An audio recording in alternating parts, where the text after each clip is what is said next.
my boots kick high. Dirty stay-ups, torn and wild, sipping coffee black as midnight sky. They're the kings of the all-night dive, whispering secrets, feeling alive. Occupy in the corner booth, the dentist, pancakes stacking, dreams getting heavy. Cricket laughs with a rebel crew. Dirty stay-ups breaking all the rules. From dusk till dawn, they own the night. In that vinyl seat, everything's right. Fries are cold, but the talk is hot. Stories of roads they ain't forgot. Cricket's mom leans against the wall. Dirty stay-ups ready for the call. Waitress knows them by their grins. Outlaws in denim where the fun begins. When the world's asleep, they're wide awake, plotting escapes that the heart can't fake. One more refill, one more wild scheme. In that booth, they're living the dream. Occupy in the corner booth, the dentist, syrup stick and stars aligning steady. Cricket and a crew, forever true. Dirty stay-ups seeing the night through. From dusk till dawn, they own the night. In that vinyl seat, everything's right.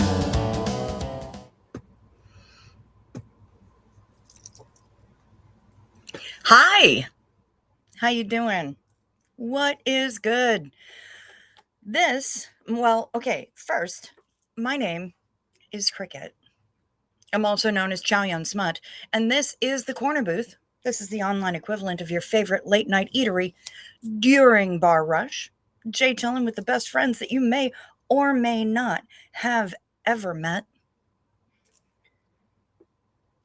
And we talk about anything and everything here except two things. We don't talk about religion. We don't talk about politics, and we don't talk about creator conflict. Y'all, my brain is a mess tonight. I am an absolute mess. Dusty shouted me out tonight while watching the eclipse. Oh, that's the sweetest. Professor Kakan, hello. Let me say hello to who else is here. Timber June. And shut up, Matt and Professor Kakan. Love it. Love to see everybody. I'm a little bit messed up right now just because all I wanted was a little bit of lip balm. And the Burt's Bees one that I had, hey, Eric Levitt is here, and Sock Hopism is open. Yay. So if there's food or drinks that you want, it's on the house. Anyway, all I wanted was a little bit of lippy. And, fuck. Find me in the Alps. And the Burt's Bees one that I had, the very little bit that was left, I didn't realize that it was so low, apparently decided to stick to the inside of the cap. That's how little was left. So I had to go scrambling for another lippy at the last minute. Thankfully, I always have like a million of them on hand. This one is adorable, and it looks like a little honey pot, and it has a little wooden honey dipper to use as an applicator, and it's super cute, and it's on hand, so I get a little hydration in the smoocher because I needed it. You guys, I am in the midst of trip prep. There is a Vulcan hand sign emoji. Yes. I don't know where my thumb is supposed to be, but yeah, there we go. Live long and prosper. So I'm a little bit frantic right now. I'm only semi-frantic. Tomorrow it will be more frantic, I'm certain. I have to find a way to get myself to MSP so I can be there for about 5:30 Sunday morning. On Sunday morning, it just occurred that Monday is a bank holiday. You're coming here over a bank holiday weekend. No spoilers. Oh boy. Does that mean that trains will be few and far between? I don't I'm not asking for spoilers, but I do need to know because I'm going to be needing a train to get myself from Heathrow to Brighton on Monday. Oh, this cat. He's the sweetest. Hello, Divmoo. It will be okay, A-okay, and Debs can help you too. I know she will. I know she will. But yeah, so I have to figure out how to get from Heathrow to Brighton, and I hope that doesn't mean that there's going to be a shortage of trains from London to Brighton. I see you, buddy. Are you coming up? You'll have to let me know. Right now, it's just a lot of the aloe rubbing. He's a good boy. He's very sweet. Yes, sweetheart. What a good boy. And I'm late. Training and buses usually run on Sunday timetable on bank holiday. Okay, that's fine. If it means that I have extra time to kill in London, oh no. How awful. Exploring in London. Terrible. A brand new city that I've never been. Why not? Let's go. Bit late for the stream tonight because I was waiting for the washing machine to get done, and when it is running, it is loud. You sent a thing for me? Well, thank you, Miss TJ. Miss Tamby Bambi. Excuse me, sir. Sir, do you, could you maybe not? Not through the handle of the plastic bag, thank you, because things will be crazy if you do. Oh, honey, thank you. Thank you for the Venmo. I appreciate you so much. Thank you, thank you, thank you. Yeah, any Venmos, any PayPals, nothing is expected. Everything is appreciated. Just to keep me going when I'm over there. Trains, food, when it's my shout at the pub, all of the things. So, oh God, I'm sweating. It's probably the hot flash. Woo! And the boob cage straps are annoying, and just everything is everythinging today. But anyway, so I had to wait for the washing machine to get done, and it's very loud. There's Debs. Was just talking to you, or about you, rather. My washing machine before a trip is in use for like 20 hours. Fact, Tamber June. Yeah. When I get home, I just want to dump my suitcase into the laundry. Usually I'm fortunate enough to be able to do laundry before I return. Which makes all the difference in the world, because if you're coming home with a case full of clean laundry, honestly, that case feels so much lighter. But I know that I'm also going to be coming home with a case full of souvenirs and all sorts of things. Yeah, speak and I shall be summoned. Yes, 100%, Debs. Matt has just informed me that I'm arriving on a bank holiday. And so I'm just going to be having to figure out trains and what kind of schedule they'll be on. But he said they usually operate on a Sunday schedule, and that's fine. We can get it washed and dried before you get home. Fantastic. ADHDers get menopause early, and it's so nice to come home with clean laundry, right? What a load off of my mind, knowing that I'm not going to have to do that much extra when I get home, and I'll actually be able to, just like function and try to get back to the swing of things. Plus the fact that, this time I'm going to have jet lag to deal with, and I usually don't, but this time I am. So the other good thing is that should laundry need to be done when I get home,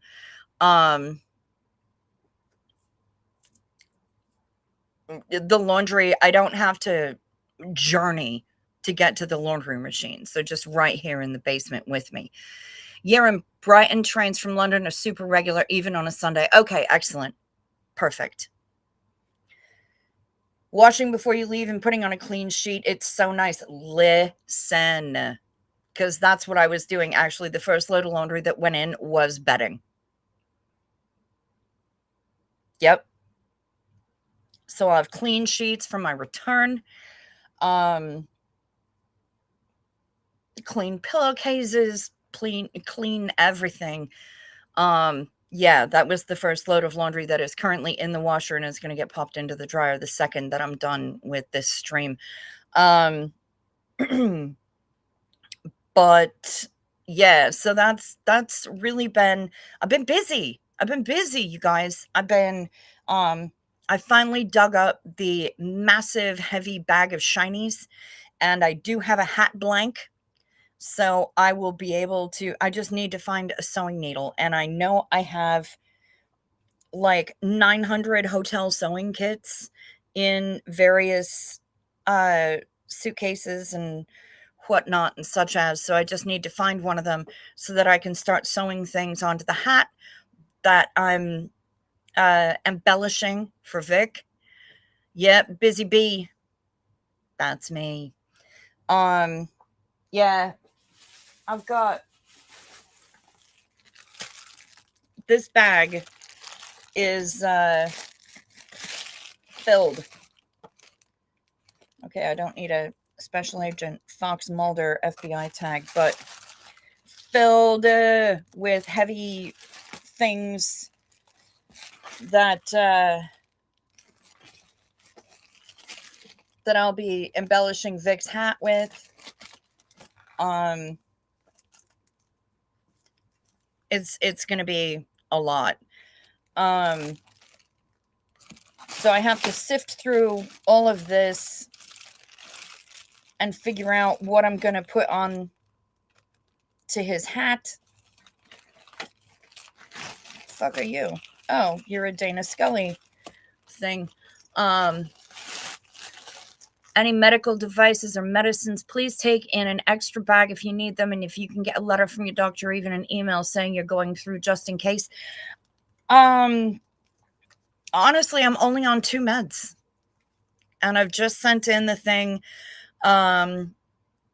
requesting a refill on the one that I'm down to 7 days for.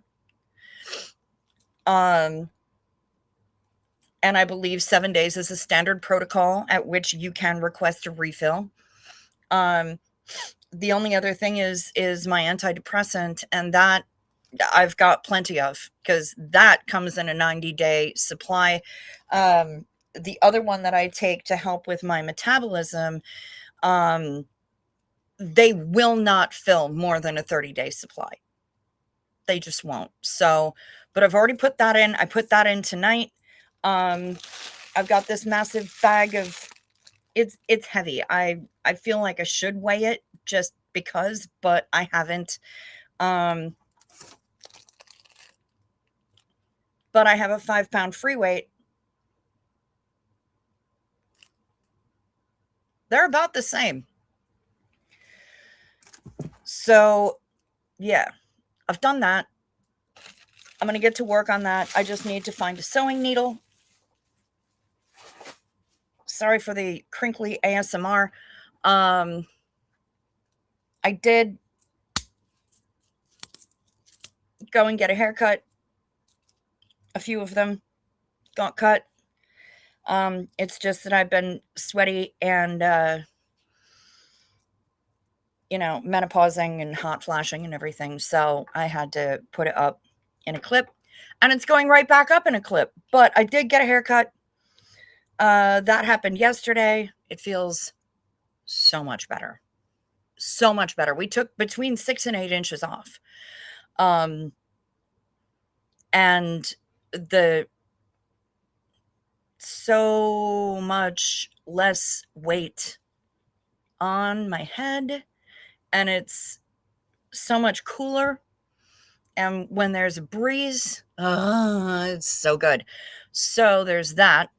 And now it's going, everyone getting a bob. You look great. Everyone's getting a bob? Okay. Well, I guess, thank you, Heather Mack. Thank you. Um, she didn't shave my neck pubes like I wanted her to. And I talked about a little bit of an undercut, and she didn't do that either. But you get what you pay for, you know? I love that. Less pain and heat after a haircut and easier to wash it. Yeah. Yeah. So tomorrow is going to be bleach and trying to decide what colors I'm going to do. Yeah, they're cutting off the fried end of their hair. Yeah. Well, and I had to think about it while she was shampooing me. I had to think about it. The last time I had it cut was a year ago. So, yeah, it's been a while. I've messaged Joe to arrange a Vic meetup. When I hear back, I'll let you know. Oi, you know what? Even a Joe meetup. I mean, that man is a freaking legend. Yeah, we can talk about how hard it is to wash your hair with chronic pain, especially if it's long and thick. Yeah, see, mine was long. Like when the ponytail was long enough that I could hold it at arm's length. Yeah, I know that it's too fucking long. But it can hang out in its little clip and be happy. When I want to have it down, it'll be down. I will always have a clip available so that if it needs to go up, it'll go up. You know, but my hair is very fine, but there's a lot of it. So that's the challenge. And it grows incredibly quickly. Like Barbara has commented time and time again on how quickly my hair grows. My hair grows ridiculously fast. It's a little stupid. But yeah, I'll be working on trying to pick out colors. It's going to be largely purple. And I'll be throwing in random streaks of whatever. I'm going to have to throw in streaks of red and green for Wales. I'll have to throw in some blue. I can't really put any white Union Jack kind of thing, but there's going to be a lot of different colors in there. Oh, you started watching the Emily D. Baker videos. Loving it. Oh my God. EDB is the best. And her coverage of the Keefe D trial has been amazing. I love that woman so much. I love her. And every time I happen to catch her live and she puts one of my comments up on screen, I fangirl my ass off. That's just facts. Love her. Love her, love her, love her. So yeah, anyway, things are getting done. I'm doing laundry. I found the hat. Hopefully Vic will like whatever I choose to throw on there. I don't really know. It's going to be shiny, whatever it is. Do we know if Vic has a favorite color other than silver and shiny? Let me know. I love the videos that have been showing up on Instagram with Vic and Knox, and Vic completely messing with Knox. In this so-called haunted hotel. It just, I mean, Vic waiting outside the elevator wearing the duvet over his head. Woo! Slain. He's such a goofy boy, and I love it. I love it. I love it. Do you think the diddler will catch charges? I think they will try. I always said they plan to add more later. Oh, of course they will. Of course they will. Whether or not he'll catch charges on this, I don't know, but I think it's possible. I think it's possible. And if it happens, good. He deserves to catch charges because everybody knows who fucking paid for it. Everybody knows.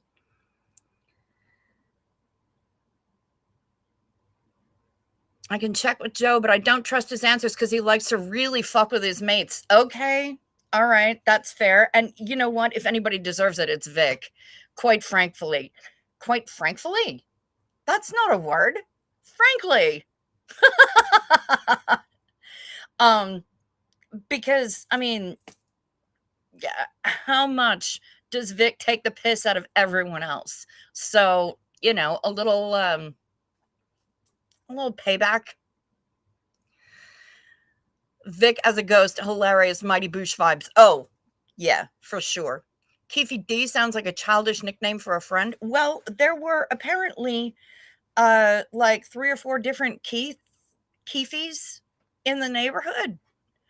Man's first name is Dwayne, and I imagine there were probably a shitload of Dwaynes as well. So Keefy D, hey, you know, it works.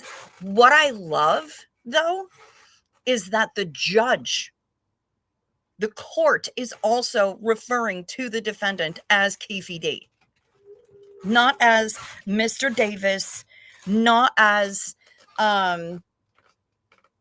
the defendant or as Dwayne. She is actually referring to him in court as Keefy D. I actually fucking love that. I really like this judge. I enjoy her a lot. Yeah, it's been a fucking wild ride, man. It has been wild so far, and I love it. I'm going to use Frankfully. Nice. It's his alias he's using for the trial. Yeah, but it's also then it's been his street name for ages. So I'm not mad about it.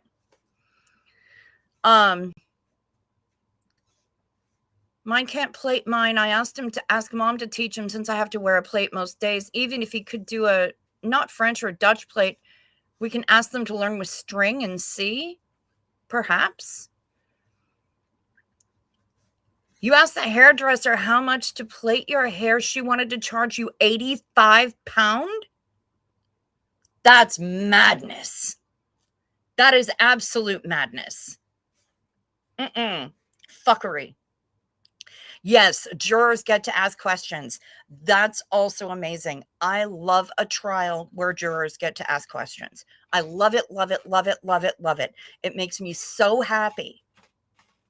And so far, I don't think any of the questions that they've asked have been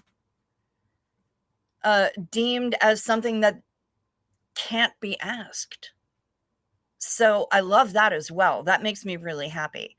Yeah, juror questions. Hell yes. Because, I mean, jurors, by and large, pretty fucking smart. And it also shows that they're really paying attention. They are locked the hell in on this trial. They are, you know, because the questions they're asking are smart. I love it. Yes, that's Keefy D, not Kiki D. Yeah, you know what? Shut up, Matt. I hear Kiki D in my head all the time when I hear the name Keefy D. I hear it all the time. And then I'm stuck with singing Don't Go Breaking My Heart for like the rest of the day. Uh-huh. Yep, 100%. So I get you. I get you, Matt. Sergeant Fanny Cake Dom. I have good lunch planned for today. Spouse's turn to cook, and I'll do the cleanup after lunch. Ooh. Ooh, I like it. I like it. Good job. So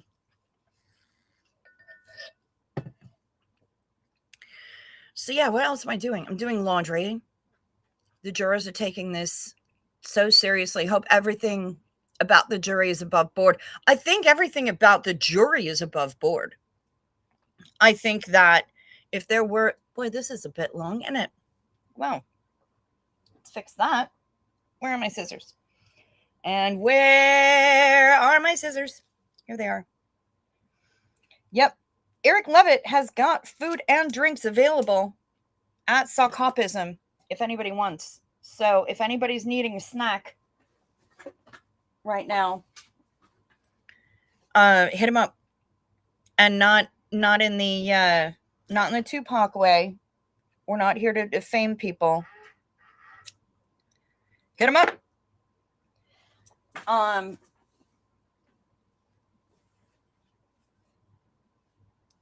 But yeah, I think that people want, there are certain people.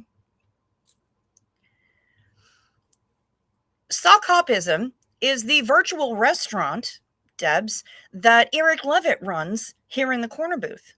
And he serves up virtual food and drinks for everybody here. Yeah,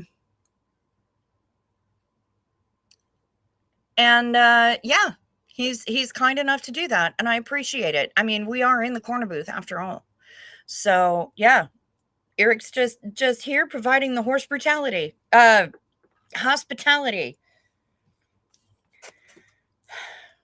Had to slip a Rocky Horror reference in there somewhere.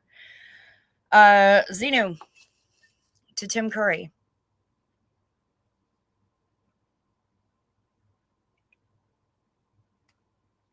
Rest in cheek. Love the man. I know what I have a copy of his book, Vagabond, his memoir, and that's what I'll be reading on the plane, y'all. We lost him this week at age 80. We lost Dolly at age 80. We lost Peter Cullen. Too much loss this week, folks. Xenu to all of them.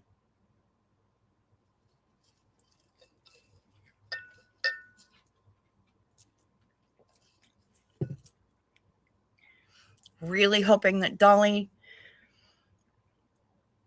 really hoping that her spirit and her love lives on. And people take that and spread it out into the world. The woman is an absolute legend. And she did more for humans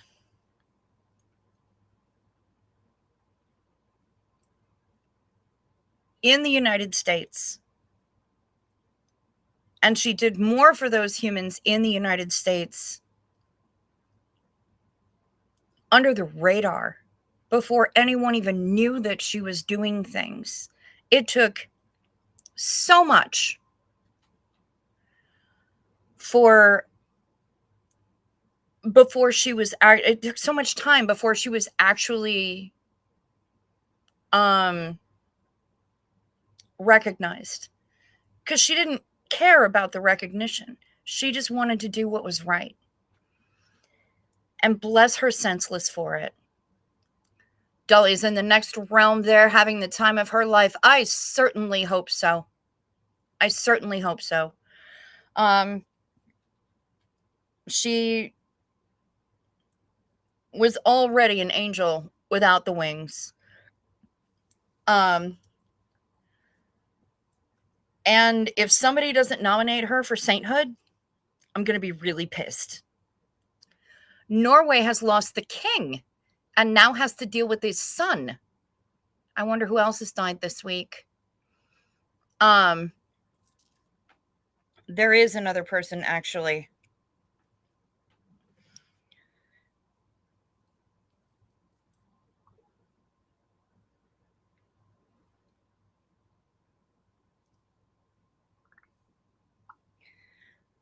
Let me look. Sam Monroe Jr., Peter Cullen, Sam Monroe Jr., Dolly, and Tim Curry. Like George Michael, she helped millions over the decades and never wanted attention for it. Yes. Yeah, Saint Dolly. If she's not sainted, there is no justice in the world, because that woman was an absolute, she was, I mean, not for nothing, she was 100%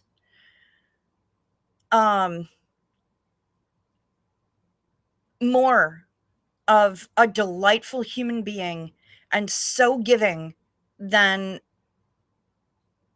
a lot of the people out there who hold themselves up as being good people. She actually just did the thing and didn't have to talk about it because she didn't care. She didn't care about notoriety for sending books to hundreds of thousands of children. She just did it because books, reading, fundamental. She's amazing.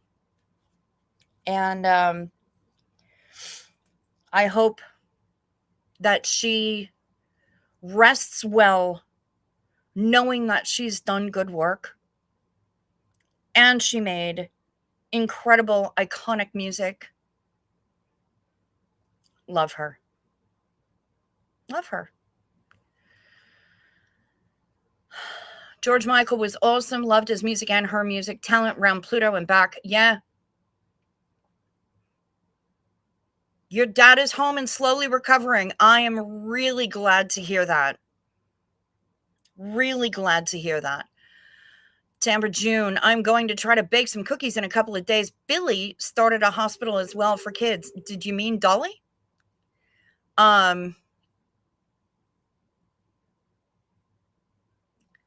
There's a show here called Deal or No Deal. We have it here as well.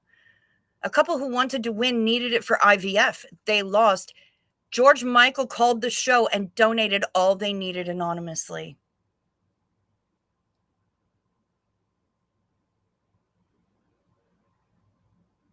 I love that man. I love him. I love him. My mom is also really upset that he's gone. She loves him too. Instruction was left that only when he died it was revealed. Nice.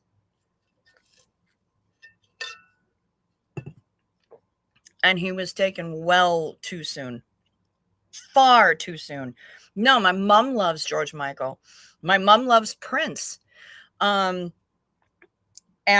she actually texted me when she heard about Tim Curry, because she knows how much I love him. She's the one who actually got me the book, his memoir, and I've put off reading it, and now I know why, because I need something to read on the plane anyway, for the over the water flight, and now I've got a book to read on the plane. I mean, I first saw Rocky Horror when I was 11, 12, maybe, tops. Being a huge fan ever since. Eric Levitt, my parents will be celebrating their 40th wedding anniversary on the 30th of this month. Me and my family are excited for the big milestone. I bet you are. That's awesome.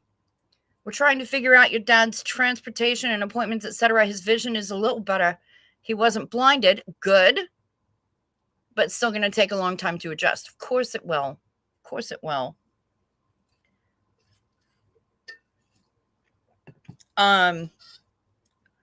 If you want to help Tamara June, there is a link down below.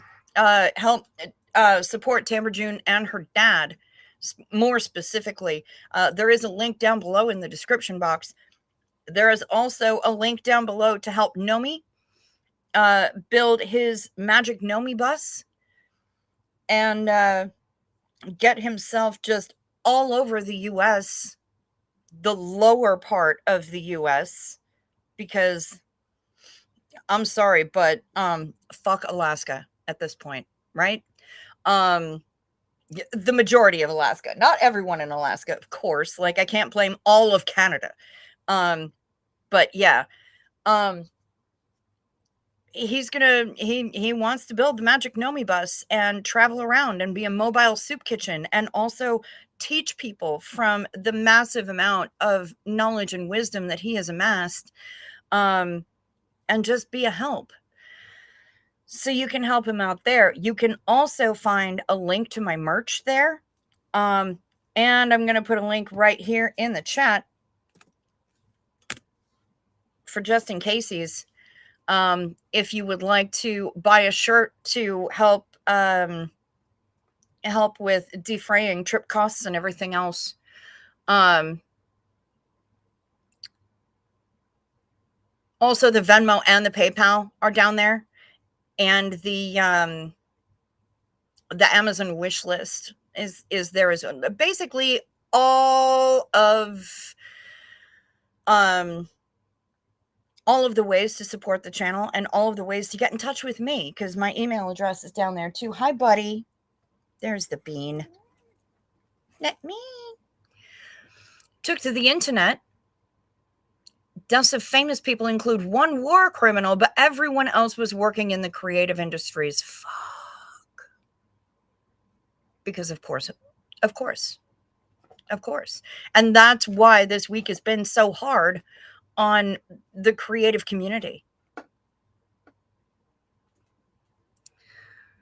I want to be able to sell my wares, but because of Medicaid income limits, I can't even do that. Well, I mean, under the table, a little cash here and there. Not that I'm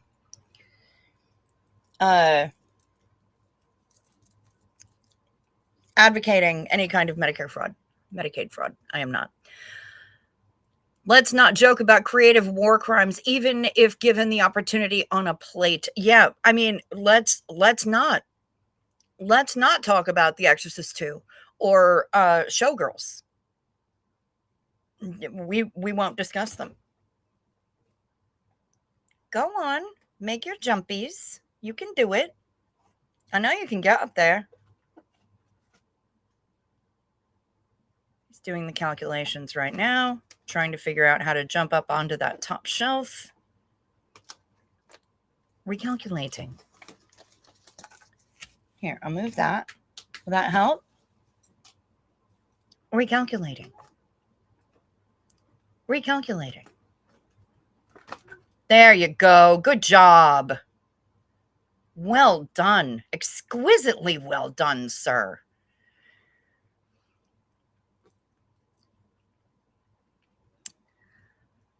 Read on the plane? I thought you would be raw dogging, just watching the plane go nee nee nee. Oh, I will be watching the plane go nee nee nee.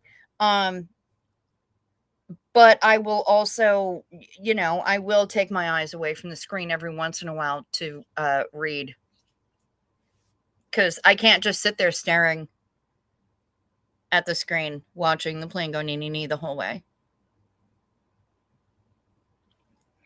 I wonder if United still has that audio channel where you can listen to the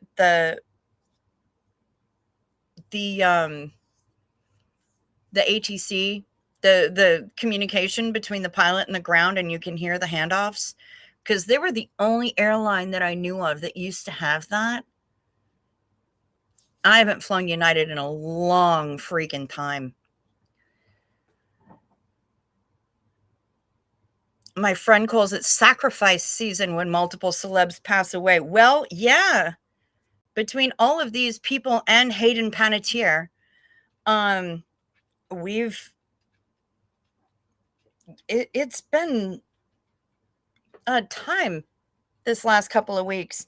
Can we take a break on that? Especially since Dolly and Tim were both 80.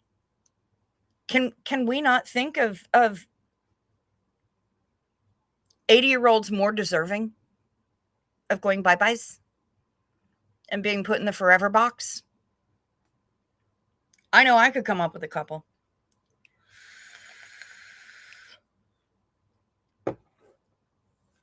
I ain't saying. I'm just saying. Know what I'm saying?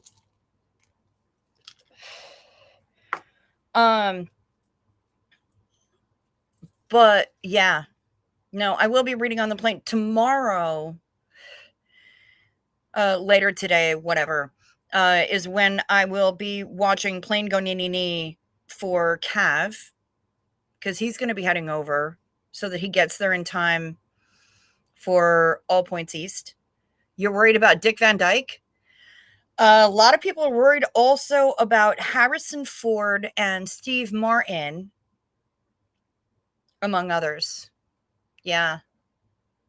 TJ, you read if you can't sleep on the plane? Fair enough. Yeah, I listen to music and I read.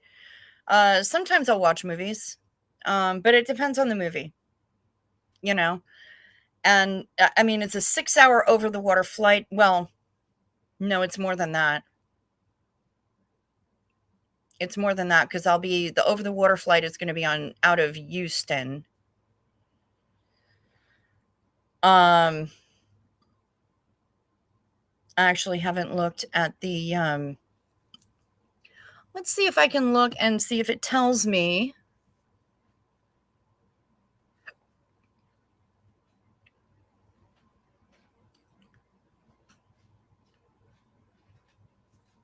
The flight duration. Also, by the way, my ETA application was also processed and approved. Got that happening the second that I got my flights. Itinerary. Let's take a look. Okay, so the flight from Minneapolis to Houston is just under 3 hours. The flight from Houston to London is 9 hours and 20 minutes. So yeah. Yeah, I will be definitely done with that book by the time I get to Heathrow, because I'll fly through it. I read like a vacuum anyway. The flight from London back here to Newark is 7 hours 45 minutes.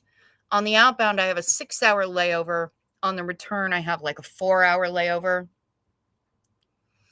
Free meal and drinky poos. Oh, at least one free meal, because I'm getting on the flight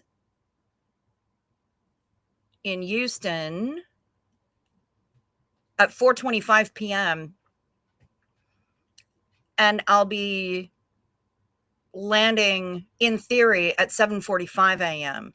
So yeah, there will be dinner, there will be a snack probably, and there will also be breakfast. So that'll be good. Breakfast.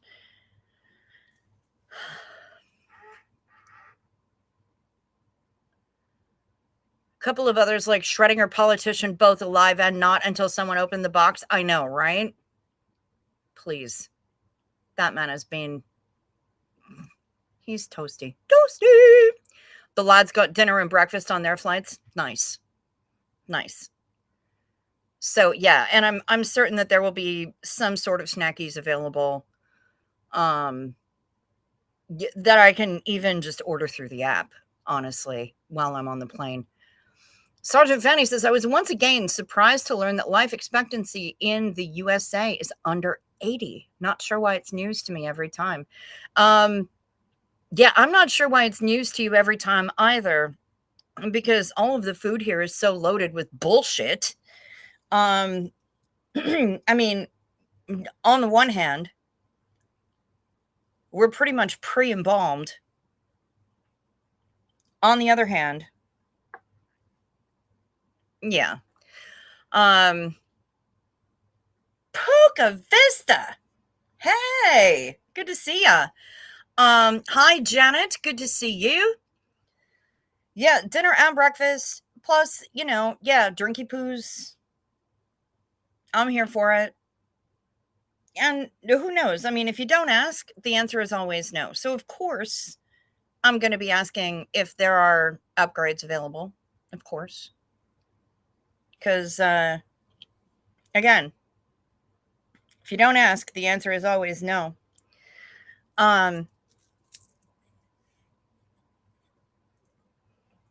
The lads. You know, it's funny that you're referring to them as the lads because I know who you're talking about. But also, when I think of the lads, I think about the Dobermans in the original Magnum PI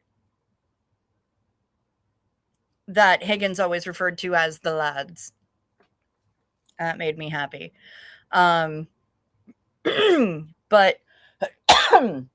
woo! But night meds. Take your night meds.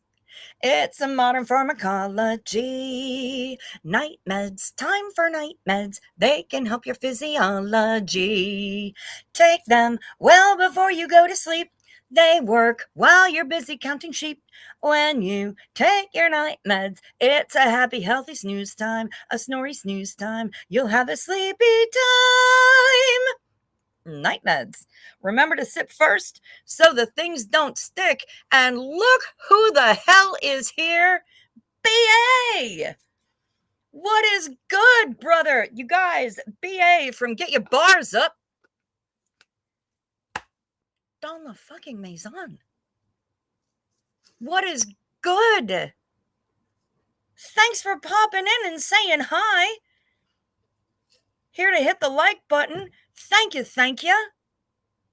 You guys, if you're not subscribed to Get Your Bars Up Media, you're missing out. You need to go subscribe. Watch BA do his reactions. Man is a champion. Hell yes. Sip first so the things don't stick. I am ridiculous. Oh my goodness. And here you are with the super chat as well. Thank you so much. Xenu to you, brother. I will be in the UK from the 31st of August until September 16th. Hey, Adam, good to see ya. And yes, I will absolutely have at least one solid order of fish and chips with mushy peas on the side because, I mean, when in Rome, man, or when in London, I guess. Mushy peas is going to happen. Fish and chip is going to happen. At least one full English fry up is going to happen. At least one Sunday roast is going to happen. Possibly, and I'm just spitballing here, but like Debs sent me a thing about the oldest pub in Bristol. Yes, Peter Cullen, Debs. Peter Cullen, Sam Monroe Jr., Dolly, and Tim Curry. We lost all four of them this week. And it's fucked.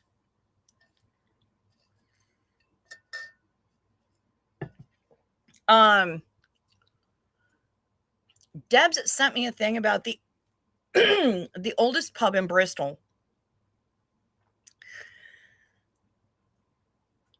That underneath the layers of black paint on the door, there may in fact be human skin from an executed criminal. And because there's probably something wrong with me, I mean, we've determined this. I can't think of a more appropriate place to have Sunday roast. That's just me. J.P. Morgan also died. Fuck, man. I don't like this week. I don't like this past week. It's been nonsense. The claw game needs to be refilled. Grim Reaper has got aim like a fucking stormtrooper this week, and I'm mad about it. hitting all the wrong all the wrong spots, all the wrong targets. Come on. We have a weird history. Pirate Central here? Yeah. All right. Well, I'm here for it. Arr! Talk like a pirate day. Fucking A, right?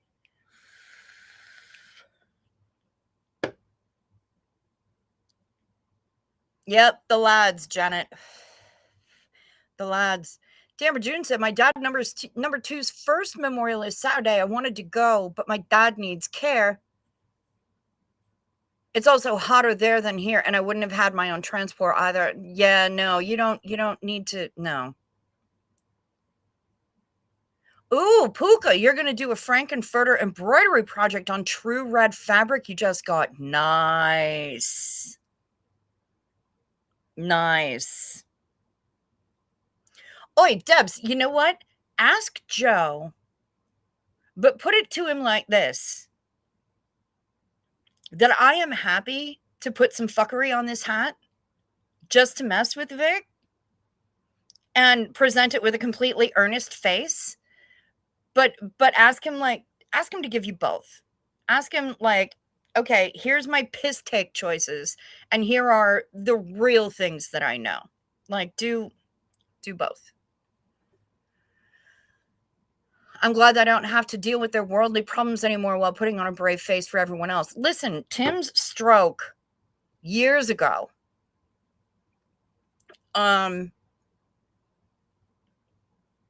I know was absolutely maddening for him.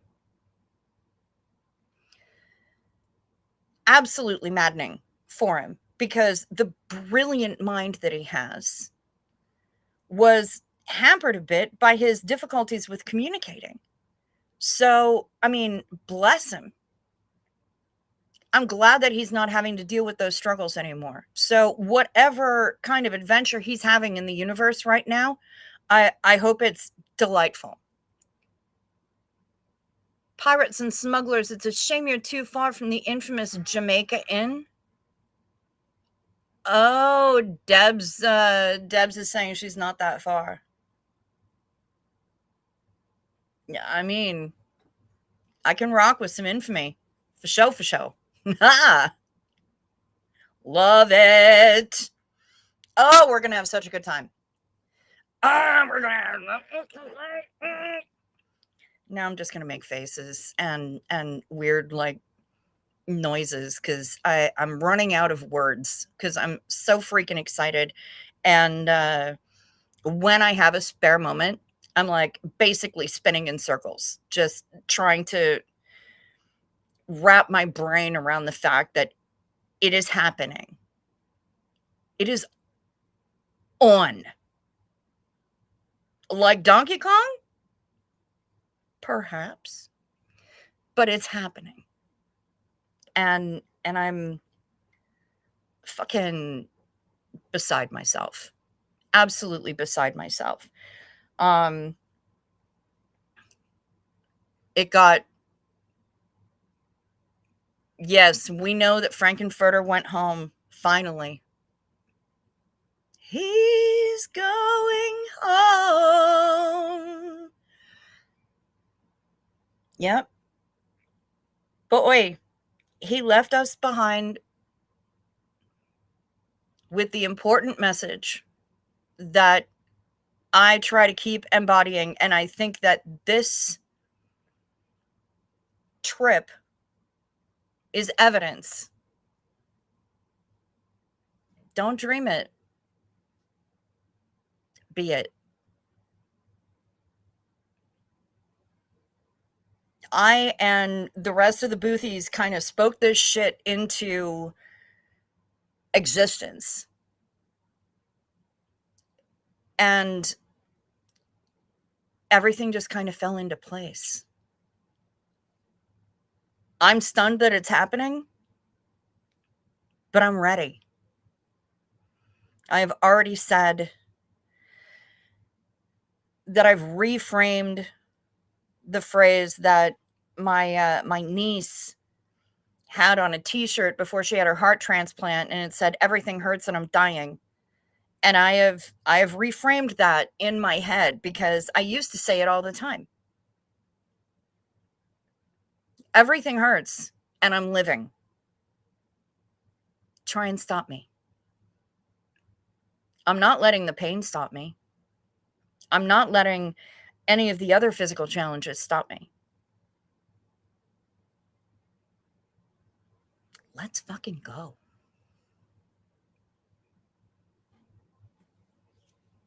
He can be as fabulous as he wants to be, hottest thing in fishnets there ever was. You are not wrong, Puka Vista.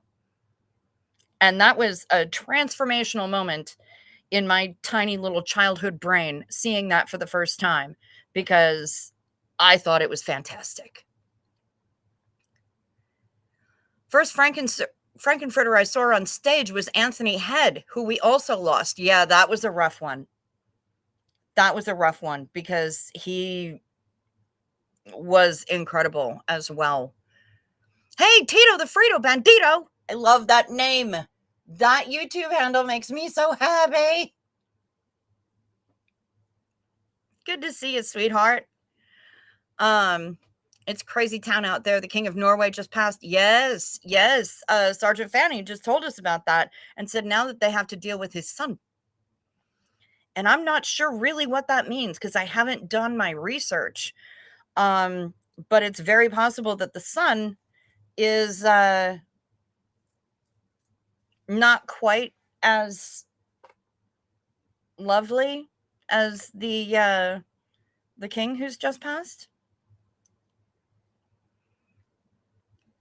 Also switching the what if to even if. It's going to be okay either way. You know what? I love that, Tamber June. I love that. The universe said Cricket has gone through a lot. She deserves something fun. Thank you, Debs. I'm hoping that that's what it means. I'm just grateful. I'm just grateful. And I'm so excited. I'm just fucking beside myself about the whole thing. Whew. So, a partial eclipse effect? That's a good question. Yeah, was I wonder if that had anything to do with it. Might be. Could be. All right, you lot. Fuck. I still have to message KP. Thank you. You guys didn't remind me, but you reminded me anyway, and I need to do that just to let him know about what's going on. And I know that Cav was talking about trying to meet up with me when I'm in London so that we can take the train down to Brighton together. And that's cool. That works. Ooh, Janet, I watched the lunar eclipse tonight over the Salish Sea. Was magical. I bet it was. In a later offering, I did see the original Magenta on stage. Oh, nice. Yeah, and can we please cast some protection around Pat Quinn and Little Nell and Barry Bostwick and Susan Sarandon as well? Like the entire rest of the cast. I mean, I know that Mr. Loaf is no longer with us. Two absent friends. It's a tender subject.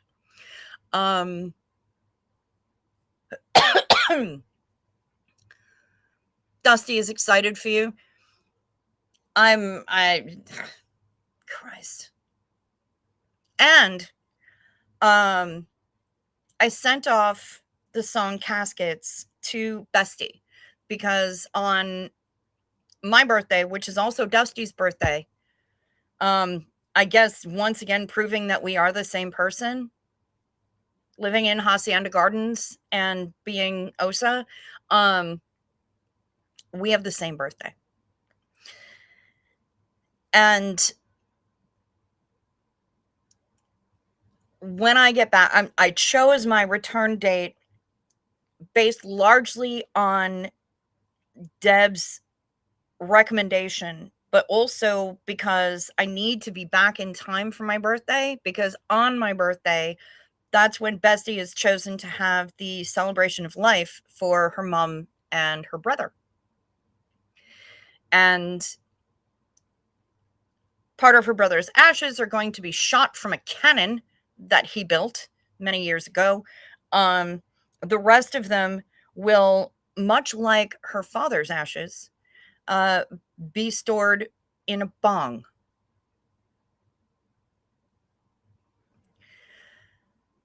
As for her mom, I think we're scattering those somewhere along on Lake Superior, Stevens Point, Wisconsin Point, something like that. Yes, don't forget KP. Thank you, Debs. I will not. I will message him as soon as I'm done with the show. And fuck yeah, a cannon. Damn right. But I sent the song Caskets to her. And I said, I know how I feel about this song. And I know how other people feel about this song. I don't think that they're trying to put the fun in funeral, but um they are trying to be uplifting and get us to celebrate the people not only while we're here, but after they've passed as well. And she sent me a message and said that she finally listened to it today because she wasn't sure whether or not it was going to be a big downer. And she was out at her family's homestead, like sorting through more shit and getting it ready to sell and everything. But she said, that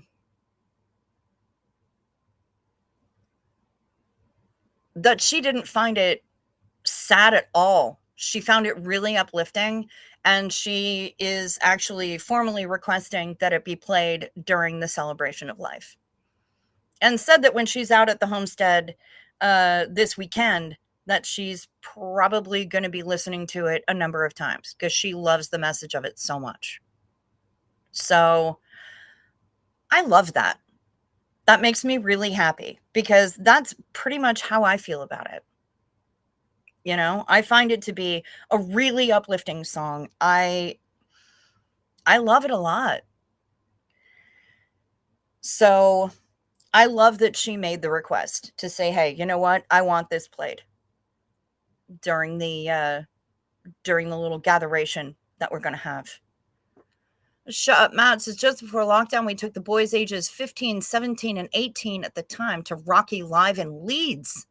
They were dressed as Riff Raff and Rocky, respectively. Nice. Love it. Love it. Also, do we have any kind of protection around Richard O'Brien? Because we need to keep him around. The man is a freaking genius.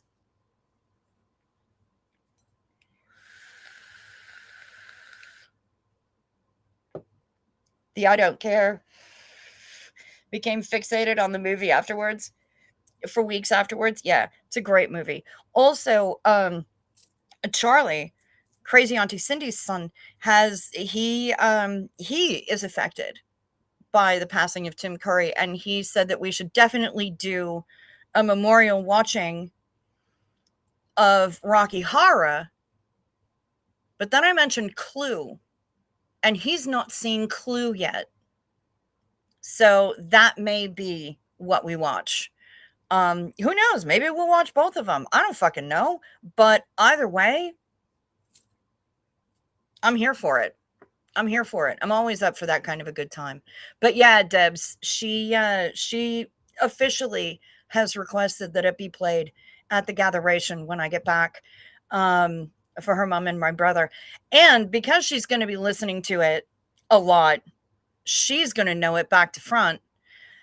And we're both going to be singing loudly.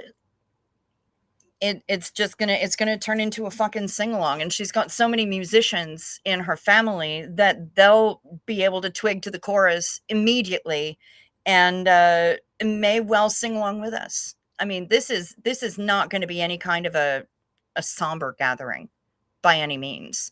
It is going to be a fucking party, and people are going to be chemically affected in many different ways.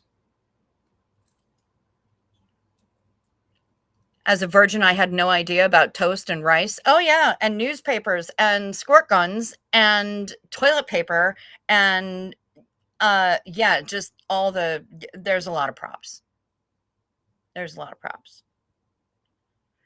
After I had seen it, I brought my sister. And my sister, especially at the time, was more reserved than I. And we were seeing it in a theater. It is beautiful, Debs. It is. And I've loved it off rip. It ripped my heart to shreds watching Cousin Ray go through all of it when he was reacting to that song. It ripped me to shreds watching that. But he came out the other side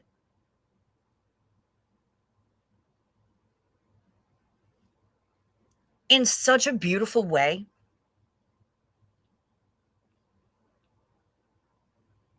And I feel like that's what the song was meant to do. Anyway, so I brought my sister to go see Rocky Horror, and we were watching it We were watching it in a theater that still exists now to this day. It's an old ass theater. It has an actual balcony. And my sister was always a front row kind of girl. And I'm like, no, we're not doing that. We should all do a Halloween Tim Curry movie night. Clue, It, and Rocky Horror. Fuck yes. And we can squeeze in his 2-part episode on Criminal Minds, where he played a serial killer crackhead living out of a Winnebago.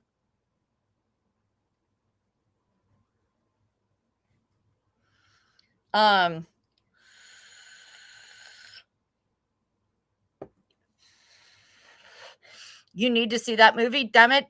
Janet, I love you. Yes, you do. You do. And the Kit Kats to throw in, Frank says, and then you get a break. I gotta tell you, I never threw Kit Kats at Rocky Horror. I did throw Kit Kats when I went and saw Bare Naked Ladies. Kit Kats and Kraft Dinner. Yep. Did that. I've seen Bare Naked Ladies a number of times live. And one time I actually fresh baked cookies that night. It was a New Year's Eve. And I fresh baked cookies because I was on a news group. That's how long ago this was. A BNL news group. And I asked them if anybody had any allergies because I was baking cookies and was going to bring them to the venue. And one of them replied, I mean, unless you're putting ragweed in the cookies. I would eat the Kit Kats. Why throw away good chocolate? Well, Janet, it depends on where the Kit Kats are made. Because it's not always good chocolate. If they're Japanese Kit Kats, yes. If they're American Kit Kats, please fling those bitches. Because, Nip Pearl has also never seen Rocky Horror. Being on live is one of my favorite things. Love it. All right. Anyway, let me get through this story about taking my sister to Rocky Horror for the first time. Holy God. So I told her that we wanted to sit behind the threshold of the balcony. And she was mad. She was like, why do we have to sit this far back? And I'm like, listen, I understand that I'm younger than you, but this is an experience and you need to shut up and trust me because I know what I'm talking about.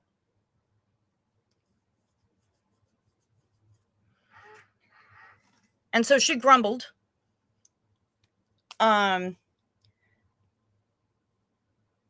Curry played Amadeus to Ian McKellen's Salieri on stage. Oh, amazing.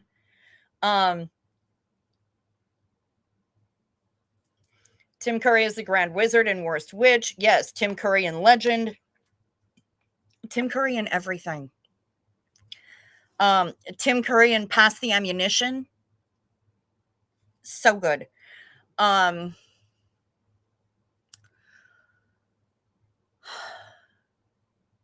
When we got to the rain scene, when they get out of the car and start singing There's a Light over at the Frankenstein place, people up in the balcony had buckets of water. And they dumped them over the edge of the balcony. And my sister saw the sheets of water coming down from the balcony and saw all the water getting flung from the balcony and went, okay, that makes sense now.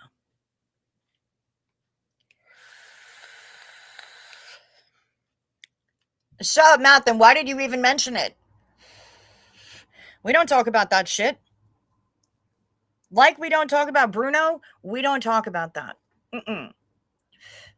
No.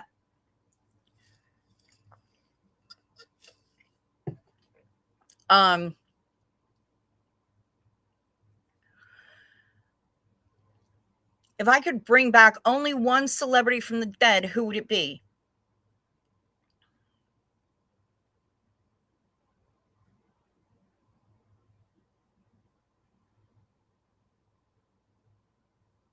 Prince. Maybe. I'm thinking Prince. That's the first one that comes to mind, is Prince.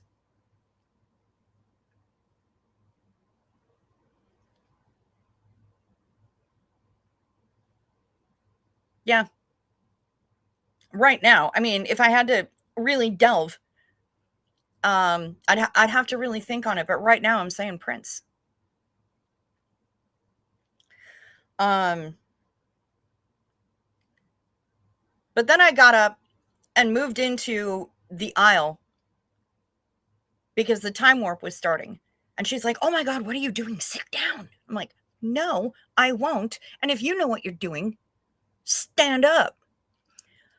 But either stand up and learn this dance by watching the screen, or sit down and shut up and let me show you how it's done.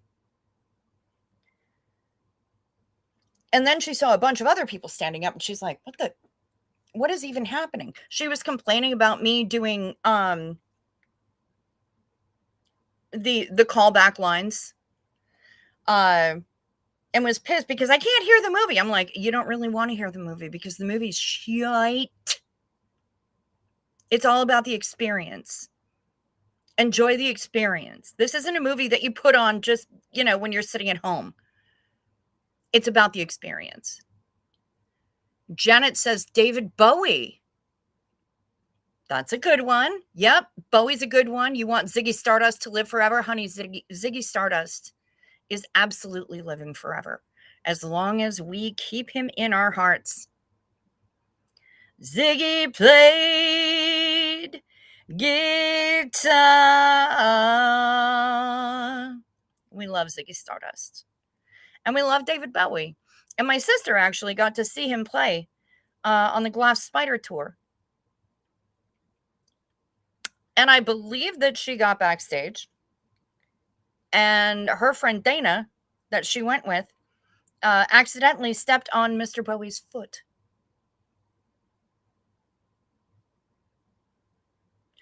So anyway, yeah, time warp happens. She was complaining that all the people yelling made it so she couldn't hear the movie, and I'm like, it really, you're not missing consequential dialogue, I promise you.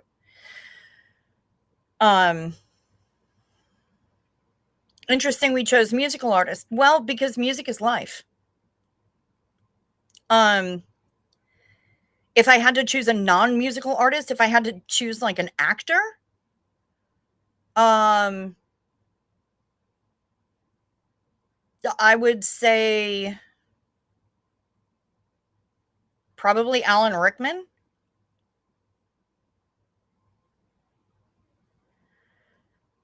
There are other musical artists that I would love to have kept so that they could keep creating because I'm selfish. I would love for Mark Sandman to still be around. And if you haven't ever listened to the band Morphine, I recommend it. Man had a voice and wrote lyrics. Absolute panty droppers. 100%. I think if Prince was around, he would start an indie label and would promote indie artists. He would love Ren. I would love a collab between Prince and Ren. No fucking joke. I think that would be amazing. Yeah, I would love it if Bowie was still around. Unpopular opinion.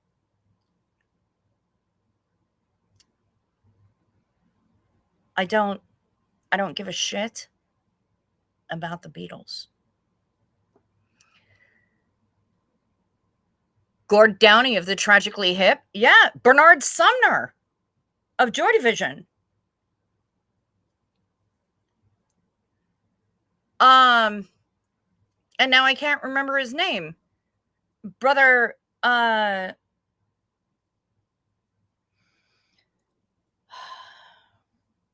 guy from Material Issue who self-deleted. I'd love to still have him around. There's so many Kurt Cobain, come on. Chris Cornell. There are so many. There are so many. I'm going with Prince. I'm rocking with Prince. Prince or George Michael. Both of them. I don't get a twofer, so I'm saying Prince. I wish AIDS had never happened and Freddie had gotten to live a long life. Well, that is facts. That is facts. Prince was hardcore Jehovah's Witness later in life. Later in life, he was. Yeah. If he had lived, he probably would have gone hard on that direction. Possibly. Possibly. But he still was him. He was still Himothy. And he was still making incredible music. And I can't see him like devoting his life to at least his musical life to gospel. He was less raunchy in his later years, but still the talent was insane. Heath Ledger says, shut up, Matt. Okay. Yeah, taken too soon. 100%. Lee, Brandon Lee, kid who played the Crow. Yep. As an actor, would have loved to have seen more from him. But we got to see loads from Alan Rickman. And even just from reading his memoir, which is basically a bunch of his journals, delightful human being. Absolutely lovely. Would love to have kept him around because we got to see so much of what he could do. I feel like there's loads more. And I also feel like if he had any idea what kind of a douchebag J.K. Rowling turned out to be, then there would have been no more working in that franchise as Snape. I like to think that anyway. Was Brandon Lee Bruce Lee's son? Yes, he was.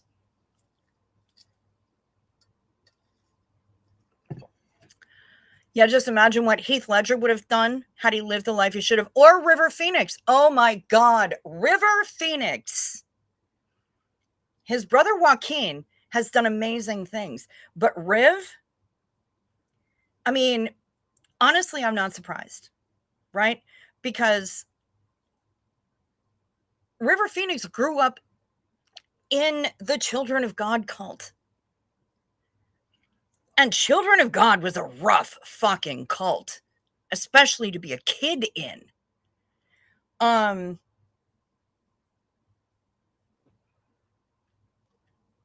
not surprised that he left us too soon. And I would have, I mean, Riv did a lot of good shit. Wasn't it him and Johnny Depp in What's Eating Gilbert Grape? It's him and somebody. And River played a kid who had developmental disabilities or was on the spectrum or something, and played it brilliantly. Absolutely brilliantly. I would have loved to see what River would have come up with. Heather Mack says Elvis. I believe Lisa Marie would have had a better life. I don't know. Oh, Gilbert Grape was DiCaprio. Okay, thank you, Puka. Thank you.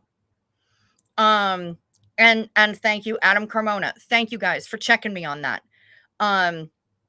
Because there's very little that I'm going to give DiCaprio credit for. My Private Idaho. River was in Private Idaho. There's not a whole lot that I'm going to give DiCaprio credit for. But Gilbert Grape, yeah, 100%. When I saw the remake, who the fuck directed that? Was that Baz Luhrmann? Who directed the remake of Romeo and Juliet? With, what's her face? And that fucking guy and DiCaprio. God damn, I am bad at movie. Holy shit. Prince was still addicted to hardcore pharma drugs. Sadly, we had no idea. Alan Rickman in Hitchhiker's Guide to the Galaxy is epic.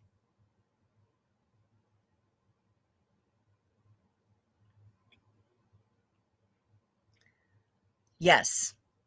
Alan Rickman in Dogma? Alan Rickman in Dogma. I love him so much in Dogma. As the Metatron. Claire Danes. Yes, Adam. Thank you.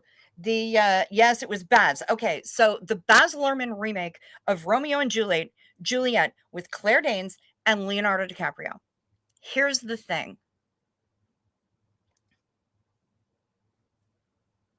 What light through yonder window breaks? Meow, meow, meow. He climbs up a trellis to get to the window. He's in his little costume because they'd been at a masquerade party. And his little costume, he's dressed as a knight in a suit of armor with chainmail. The trellis he climbs is lit with fairy lights. He climbs it after emerging from a pool. So he is soaked to the skin and is climbing this trellis lit with fairy lights. And from what I understand, that trellis was improperly grounded. So man was getting little pinpoint shocks tiny little burns from the electricity hitting the chainmail and going directly to his skin as he's climbing the trellis. And because I am a bad person, and sometimes I think bad things, the level of schadenfreude that I experienced when I watched that is almost over 9,000. But he covered it well. So, mad props. Acting. Yeah, I'm not a huge fan of Leonardo DiCaprio. But What's Eating Gilbert Grape? Kid did a fantastic job. Not gonna lie. Not gonna lie. I don't know what kind of human he is these days. I've heard rumors, and I don't know the guy, so I choose to exist in that place between belief and not belief. It just, and also none of my fucking business. Because again, don't know the guy. So doesn't affect me. Don't care. I've heard a lot of things said about Macaulay Culkin too, but when I met him, when I was working at the New York Renaissance Fair, he was lovely. He was very nice. I'm not mad. I wanted Judge Reinhold to be a lot nicer than he was when he came through Lush. He was a dick. And that makes me mad. Because I've always loved Judge Reinhold and always kind of had a crush on him. Lisa Marie, we want to talk about Elvis's. Yeah. Lisa Marie, the one time I met her, was an absolute monster. Spanky Golf Addict, hi, good to see you. Thank you.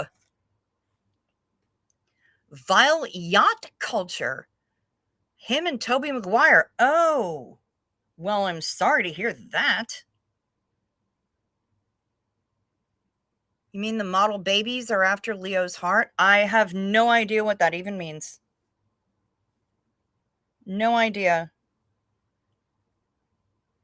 But I have heard stories of where his predilections lie, and they tend to be a bit on the younger side. Head Office was a great Judge Reinhold movie. There's been a lot of good Judge Reinhold movies, and I'm really disappointed that he was kind of a jerk when he came into Lush with his friend. But maybe he was just having a bad day. So I gotta kind of leave it at that.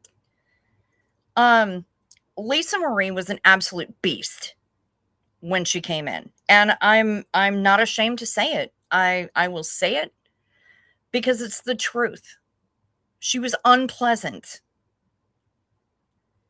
and popping off about shit that she didn't know anything about, like the chemicals in the soaps.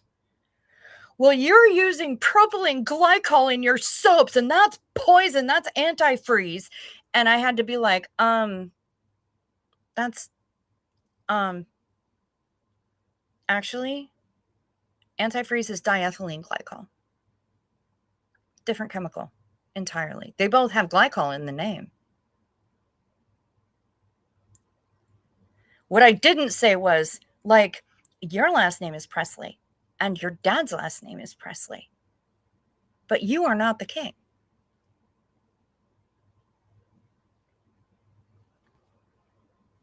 But I didn't. She had on like $700 sunglasses, and she would take them off when she was looking at things. And the second that any one of the staff got within like 10 feet of her, she'd put them back on.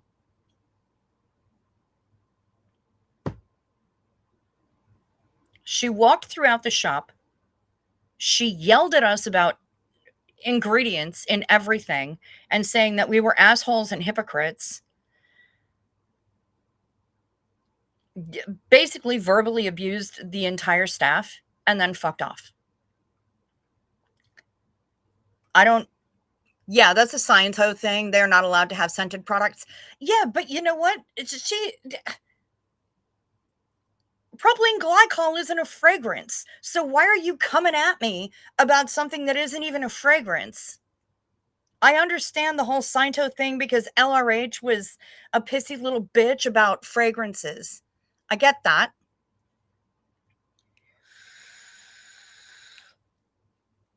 But bro,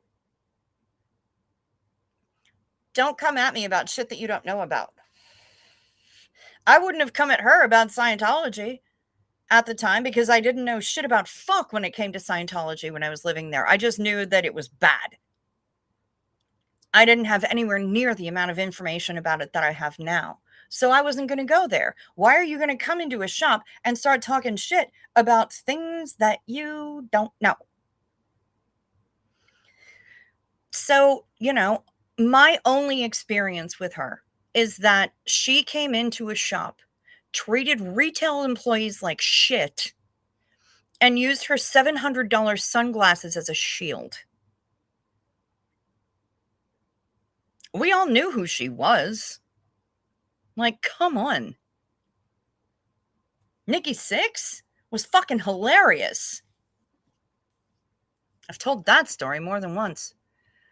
My friend Lisa Marie in a bar she was with Slash said she was a right laugh. You know what? I hope so. Because, man, did she treat us lowly, little unwashed retail. Unwashed is funny because I was working in a soap shop.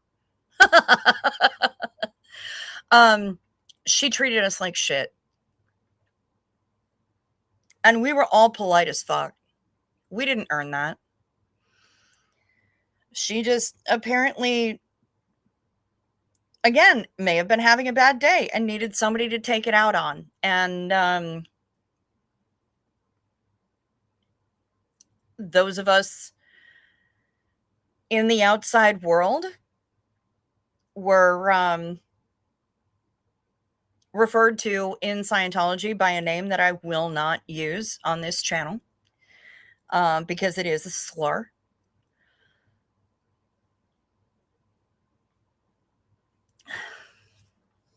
But yeah, she totally took it out on us. So that's the only experience that I have with her. And the only way that I feel like I can really, truly, not necessarily judge people by, but make words. I don't know what the word is that isn't judge. But, the only thing that I have anything to base on is if I've had personal experience from them, with them, or if people that I know very well have had personal experience with them. They absorb Hubbard's pissiness and make it their crusade. Well, that's fair. Well, in real life, SP energy can cause you cancer. That is true. That is true. And so, I wear my warning label. I wear my SP bracelet all the time, just so that people know. But like, I know from people who have said that Val Kilmer was an absolute fucking nightmare. And the one time I met him, he was a peach. Dustin Hoffman, totally down to earth individual. Ron Howard, love him. Love him. We had like a 20-minute conversation about giving yourself time and space and permission to just soak in a fucking bath when you had the opportunity. Just take the time. Give yourself permission to do that. And I remember that vividly because he was such a delightful human being. And it was the middle of holiday rush. Fuck's sake. Pre-Christmas shopping, and he popped into the shop and was looking to pick up things for families. And we just got into a conversation about like bath bombs and bubble bath and really giving the time to make it an experience and giving yourself the opportunity. and the permission to say, hey, you know what? I deserve this too. And just sink neck deep into a tub full of delightfully scented hot water and let your muscles reap the benefits of that.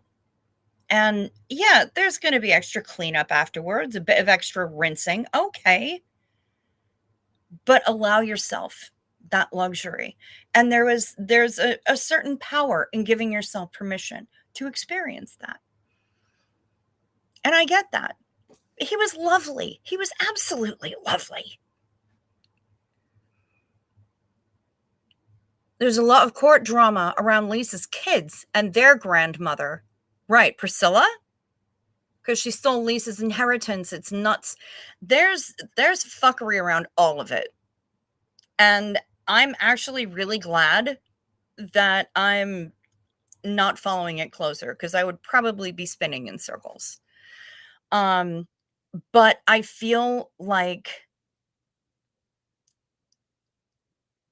Elvis was made dysfunctional by the people who surrounded him. The Colonel, first and foremost, quite frankly. I think that Elvis started out with good intentions.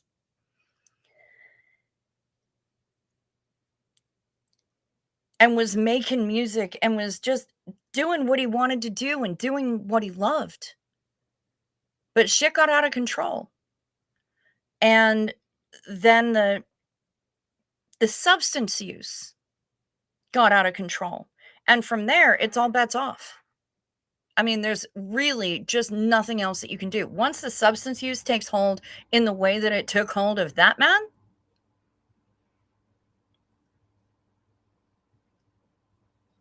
bye.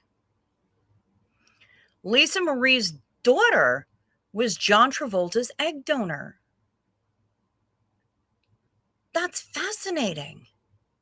I didn't know that, Adam. Thank you. And you're one of the people that I will absolutely trust on information like this. So, yeah, I appreciate that. Fucking A. John Travolta's another one, man. And from all accounts, I've heard that he's delightful. I've heard that he's a lovely person. The Scientology shit is just like,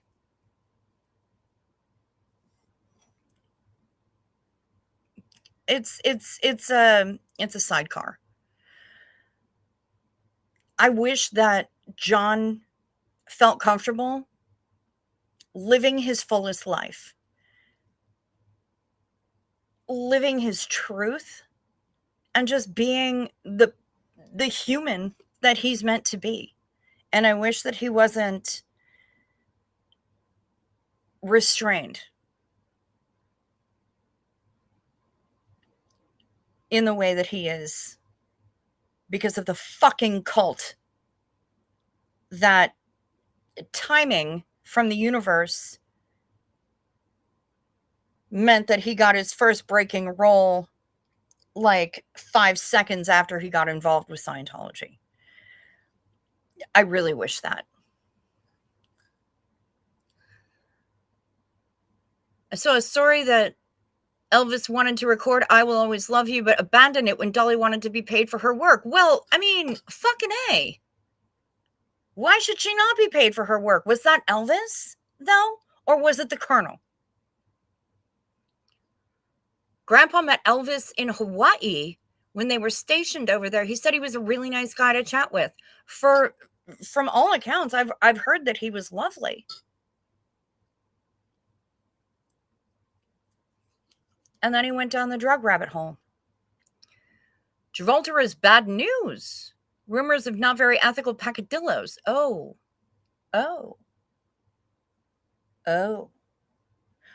I was not aware.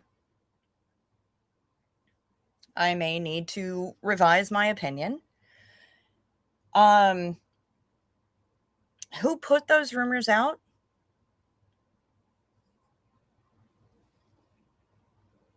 just because I don't want to be caught up in some OSA propaganda, quite frankly.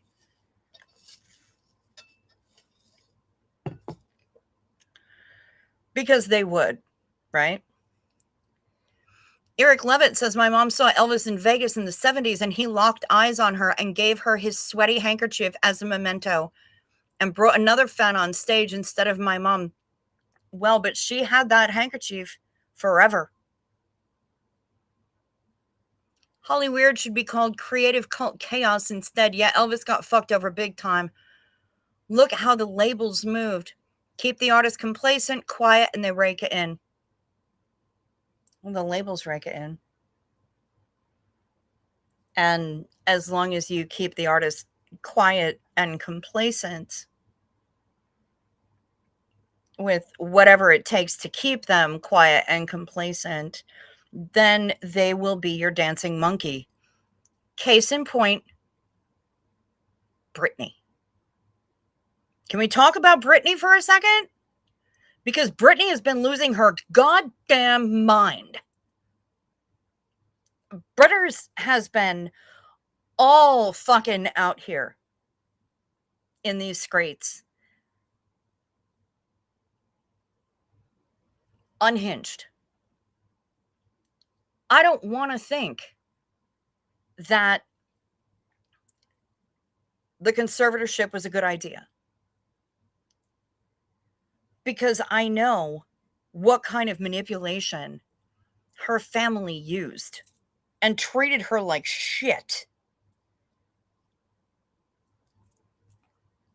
But I think a lot of that caged bird syndrome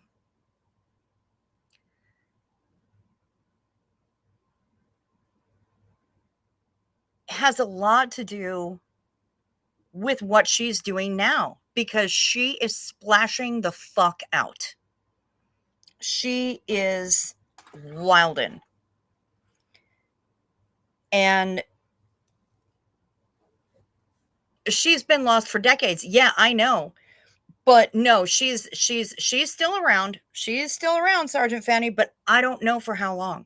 Because honestly, it looks like she's methed the fuck out.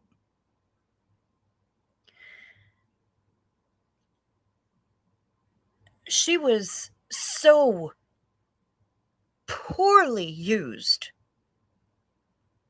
when she was young by her parents, by Disney, that piece of shit father that she has. And then Justin with his fuckery. Yes, there are 9 sides to every story. I get it. Okay? And I haven't heard Justin tell his side. I appreciate Justin as a musician. I appreciate his comedy chops big time. And the only time generally that I will even pay attention to Saturday Night Live is when he's hosting. Because he's fucking funny. Yeah, her book broke my heart too, Debs. I don't believe that she should have been put into a conservatorship in the first place. But I believe that that conservatorship and those years of living under all of the constraints. Yeah, JT is a dick. Probably.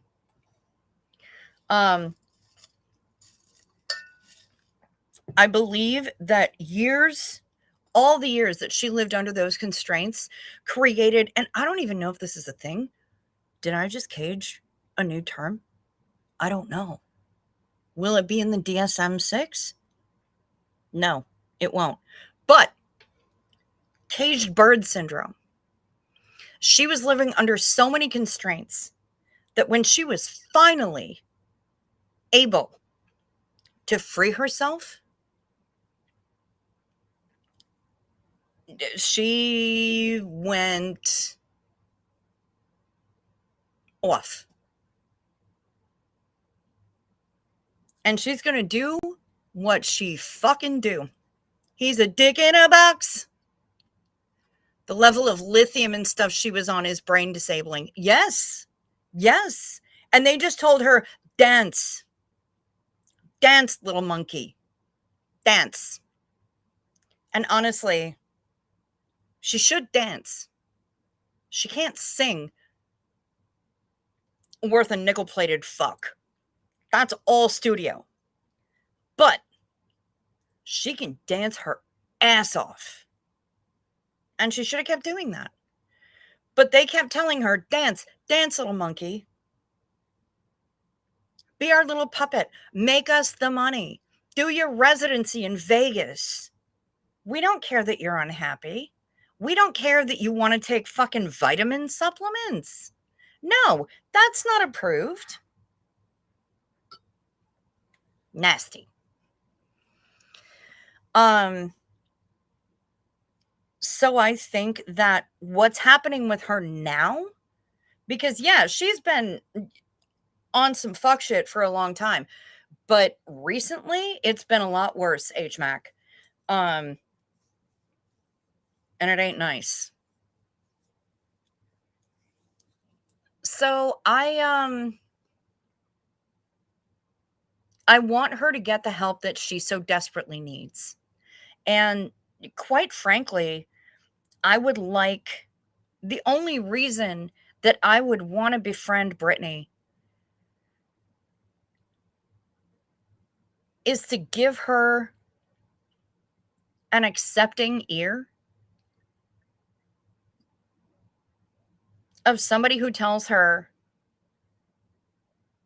you're not crazy. And if you are, you didn't make yourself that way. You can fix this, and it's going to take some work. But you can. And I just want to give her some fucking accepting love. Also straight talk. But love. And I don't know that she has ever had actual unconditional love in her entire life. And that's fucking sad. Hey, Mama Squirrel, good to see you. Hey, Pix, hiya. Yeah, she was a child star, so did she ever get a fair chance in life? No, she didn't. Especially not with those parents. And not with the younger sister who wanted everything that her big sister had and was going to do everything to undermine her big sister if that's what it took to get it.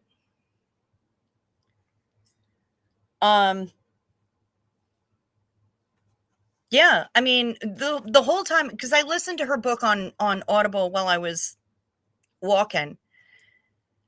And the whole time, I'm just like, you just need a fucking friend.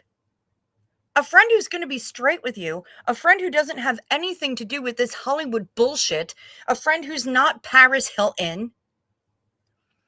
Who couldn't give a single desiccated, dragon breath, having lazy morning after fuck about labels or Hollywood or anything. Who just gives a shit about you as a person.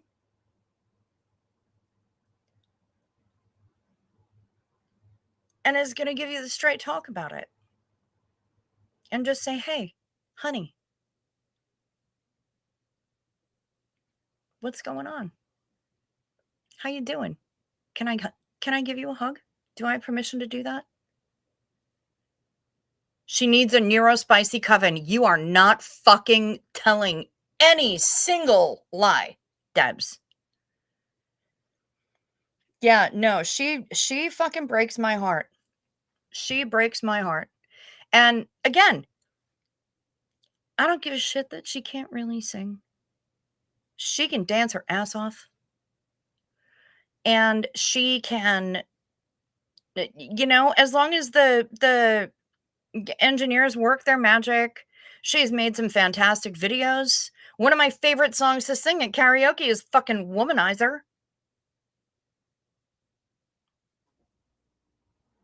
She's made some great songs, and I don't really care if she has to be pitch corrected while she's singing or if she's miming while she's live. I don't care. I honestly don't. But I won't pay money to go and see her live because I don't want to fund the people who are keeping her dysfunctional on purpose. And she's being kept dysfunctional on purpose. Make no mistake.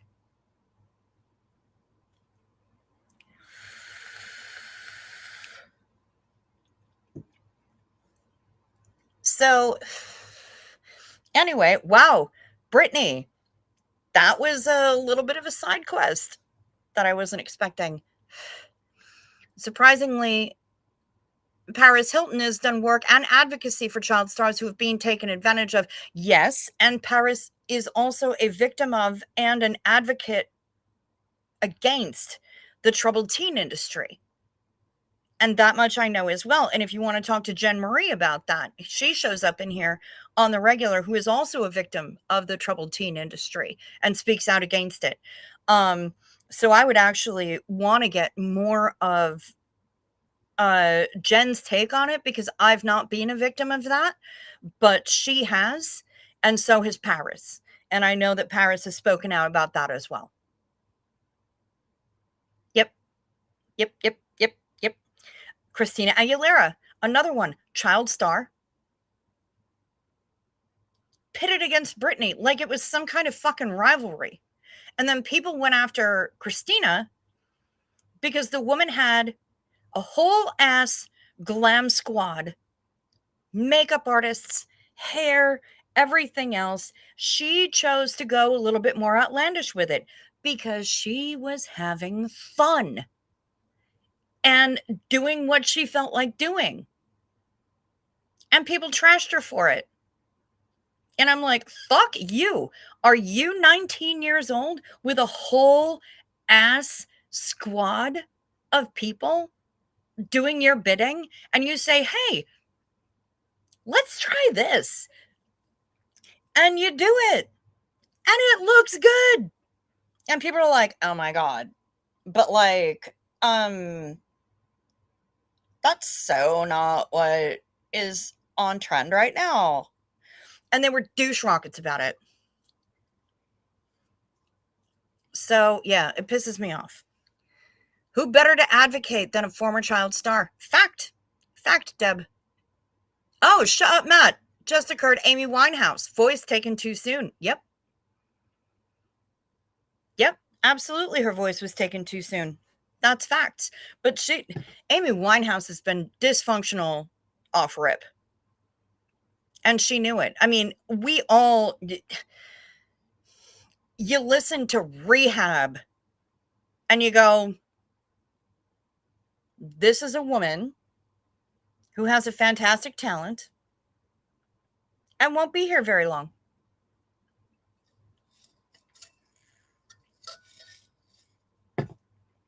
I mean, when you take it realistically. Yeah, it was harsh. It was harsh for a lot of people, H. Mac. When she passed, yeah. Oh my God, Cosmic. You just got sucked into watching The Simple Life, or you got sucked into watching The Simple Life. I know. I know. And I refuse to believe that Paris is as stupid as they portrayed her to be. Like, Walmart? Is that where they sell walls? Come on. I know you're not that dumb. Stop it. And I mean, if I had the opportunity to hang out with Paris Hilton, no joke, I would do so just so that she could show me how to apply blush to myself to make it look like I had cheekbones. Woman's makeup game is on point. Fight me.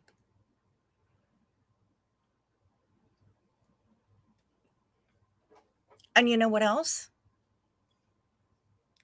unpopular opinion time once again. Holy fuck, I've been going for almost 2 hours and I'm sweating balls. She released a single called what? Stars Are Blind.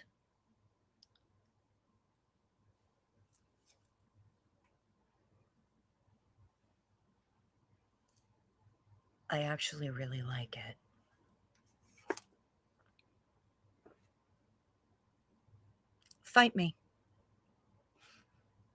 Fight me. It's a pop single. It wasn't meant to be the deepest thing ever. It was meant to be lovely little ear candy. And I like it. Come at me. I dare you. Okay? Well, now that we've gone through all of that, I've been going for literally like 4 minutes shy of 2 hours. I should probably fuck off because, man, do I have more stuff to do.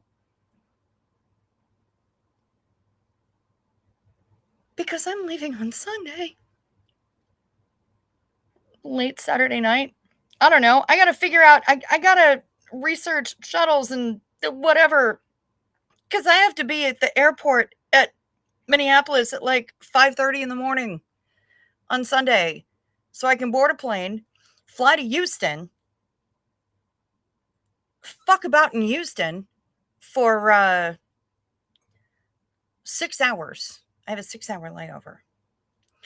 And then get on a flight to London, which is something I've never done before. And I'm really fucking excited about it. So, y'all, thank you very much, pigs. My bangs look awesome, by the way. They call them fringe in the UK. But they're called bangs here in the US, and that's okay. You know what else I did, pigs? I revealed it earlier. But because you're you and you're here, I'm going to show you.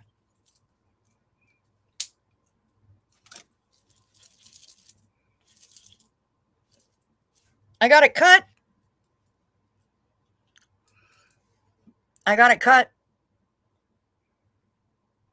We took 6 to 8 inches off of all of this.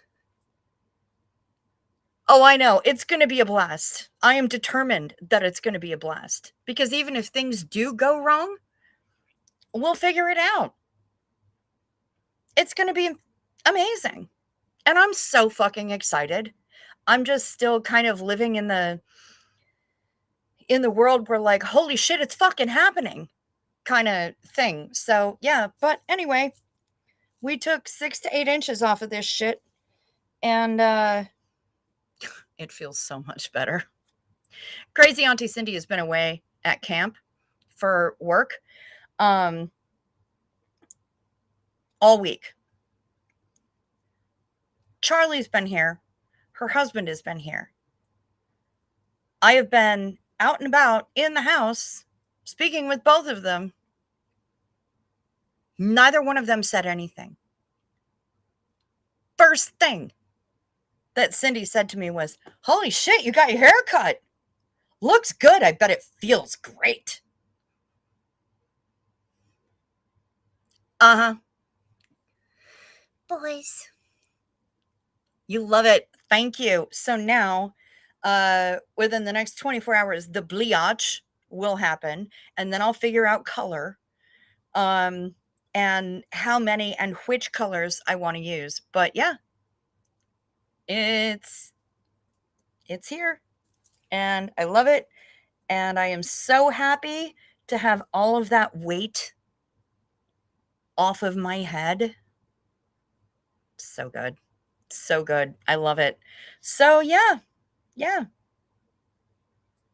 Gonna try to be looking a little bit fresh anyway for when I arrive. Yeah. So sock hopism is closed. No more snacks for anybody unless you get them yourself. And I'm going to get out of here, y'all. Hit the like or the dislike, whichever you choose. Make sure that you are subscribed. And if you haven't subscribed yet, please consider doing so and hit that notification bell and select all, because you are going to want to know every single time my random ass goes live, because woo, it is about to be random. But I am going to be going live. It's fucking on, people. It is happening. So do all of the things.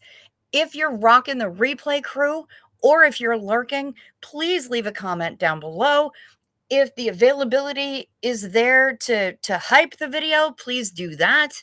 All of the things. Do all of the YouTubey things, and I appreciate all of you for chilling with me. If you want to get a shirt to help support the trip, down below in the description box is the link. There's also the link to help Tamber June and her dad. There's the link to help Nomi with his dream of building the magic Nomi bus and spreading love and wisdom throughout the US, and also creating a mobile soup kitchen. Come on. If you want to contact me, the email address is down below. If you wish to support the channel in a way that YouTube doesn't take 30%, the Venmo and the PayPal are down below, and those will be immediately available whilst I'm in the UK. Holy shit, I'm leaving very soon.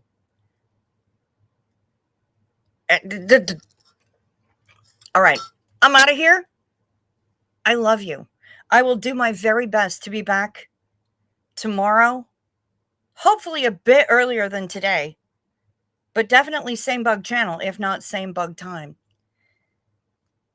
Be well, sleep sweet, stay safe, watch out for deer, and have a fantastic whenever it is, wherever you are. Until I see you next, peace to ya.